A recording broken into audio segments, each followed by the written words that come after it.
congratulations sa mga fans ng Sharon Gabi kasi ang tagal nilang hinintay. So, how do you feel na after so many years talagang nandiyan pa rin, sabi nga ni June kanina, almost sold out na solid talagang they waited pa sa inyong dalawa na magkasama? Opo, on the serious side, sinabi ko naman talaga kay Sharon noon na mga producers natin.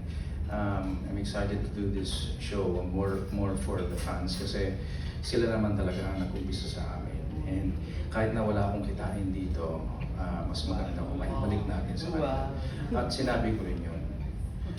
Meron akong i-announce pagdating sa concert. Hindi na lang muna dito. Intriguing ano. Pero hindi. Sa totoo lang, I'm really more excited in that sense kasi it's like sabi ng father ko na pag naging doktor ka sa kapatid ko, naging doktor naman, hindi para sa iyo yan. Yung services mo para sa tao. So yung nagpasok sa akin, other from Mother Lily, of course, yung mga fans natin na nilagay tayo dyan, sa kanila ako talaga nagpapasalamat.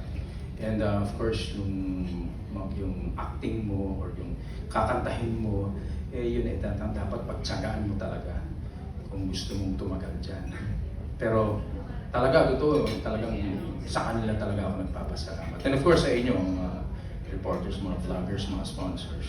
Maraming pagpapasalamatan, pero sa kanila ako talaga ang drive para, sige, kung meron man ako ibabalik, miski hindi monetarial, yung enjoyment na lang nila. Na nakita kami ulit. Kasi parang wala nang hope. Kailan ba kayo gagawa ng Billy? Wala. Di ba? Yung concert, parang isa na yon sa tool, isang avenue para makita kami. Sa totoo lang, pag nakakita ka ng nakangiti dahil napangiti mo, wala ka namang ginawa. Nagpakita ka lang. Yun lang ang sarap ng feeling. So, bago man lang ako mawala sa mundong ito, makita naman. Yun lang yun sa akin. Okay. Aside sa mga fans, syempre, isa sa Belka, sobrang open yung happiness niya na nagkasama kayong muli ay si Casey mismo. So, parang somehow ba na, in a way, like sa part mo, naisip mo na parang, sige, parang it's my gift na rin to my daughter, kami dalawa. Of course. Oo. Sabi, totoo, miss ko lang kita. Ayun, that's so true. Makikita niyo lang pagdating ng concert. I hope nandun si Casey. Yeah. Sabi naman niya na gusto nga niya audience na lang gawin. Yeah. Ayun. So, my last question. Kung ikaw ang masusunod, anong kanta ninyo ni Sharon or of course in the past na gusto mong kantahin nyo dito talaga? Among the songs, yung pinaka parang pwede mong sabihin na magre-relieve nung mga moments before.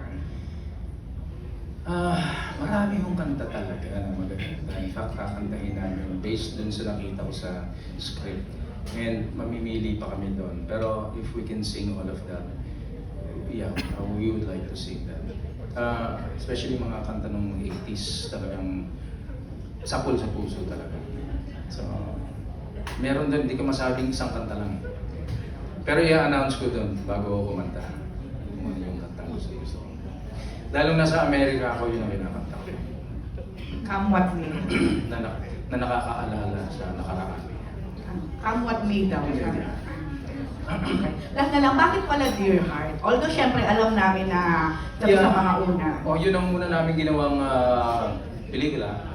So I think tama naman din yung title. Because yun ang una. I guess it's the first concert, so pwede na rin gamitin sa title. Tatanungin kita ngayon, Dear Heart Sharon, ano ang pwede mong isunod yun? Isunod! Parang game to wala, sana mapasaya natin ang ating audience ng todo-todo. Okay, thank you. You're welcome.